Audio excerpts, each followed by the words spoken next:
Racing and selling homes. What do those two things have in common? Well, it's all about the strategy.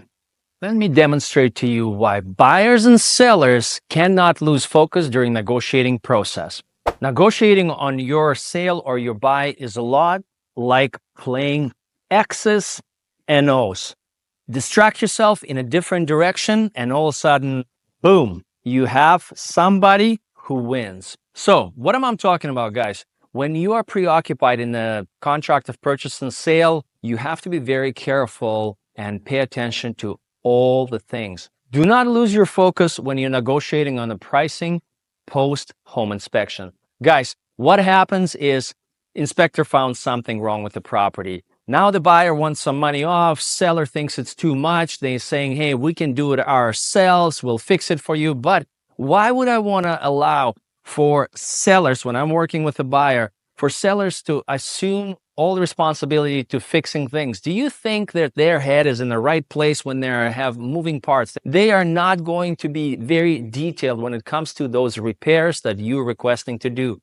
So please remember, try to avoid at all costs putting responsibility on the seller to fix something for you before you take possession. Now, let me give you a quick example of what recently happened with one of my deals. Buyer purchased the house. I'm working with the buyer. That's your home. Here's the street. Now, post-inspection, there was about $15,000 worth of renovations or updates that we wanted the seller to look after. Seller said, that's way too much. We can do it for less, for 10.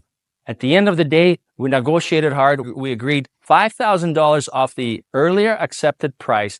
An additional complimentary $5,000 worth service would be done where the seller installs the hot water on demand. Now, they thought that they can do it for a little bit less, save some money in their pocket, which is a bad move. Why? Because when professional heating and gas company came in, quoted them $5,000 to do that, what they didn't anticipate until they started installing that equipment, that the gas lines running from the house to the street was 5/8. And to operate this brand new, powerful piece of equipment, they needed 3/4 inch line for gas. I received an email, listing agents telling me that there's surprise in the picture. We need to upgrade the line. This is going to be $5,000 worth of work. Who pays for that? Seller is saying, hey, well, we agreed on this $5,005 off the accepted price, but that's on the buyer. I didn't even need to read the contract. I understand them. And the wording in the contract was that upon completion, my client, the buyer, is going to receive the house in the condition it was, plus an upgrade for a hot water on demand with the specific specs for that piece of equipment. Now, just because the line cannot support that, that is not our issue contractually. And we understand and we feel for the seller that that is an unexpected cost, but that's my main point to you.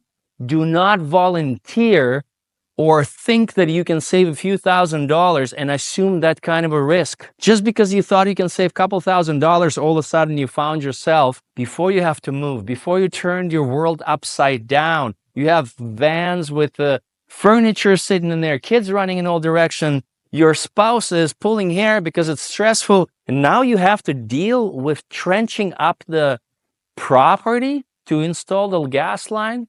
The same thing could be on the other side. If you are a seller and if you are negotiating and the buyer now agrees that they're going to assume the property, understanding that maybe they have a septic system issue and it's only going to be $10,000. Well, you know what? It could be $10,000 or it could be $50,000. Would you like to take that chance? So, folks, my strong advice to you, do not assume any kind of responsibilities during or post accepted offer, period. Work around the price.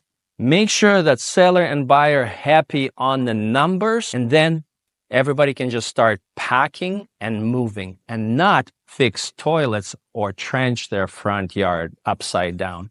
Hopefully this X&O session was helpful to you. My name is Sergej from neuHouzz team. Next time when you're looking to sell your home or buy a property, give us a phone call. We'll make sure we got your back. Take care.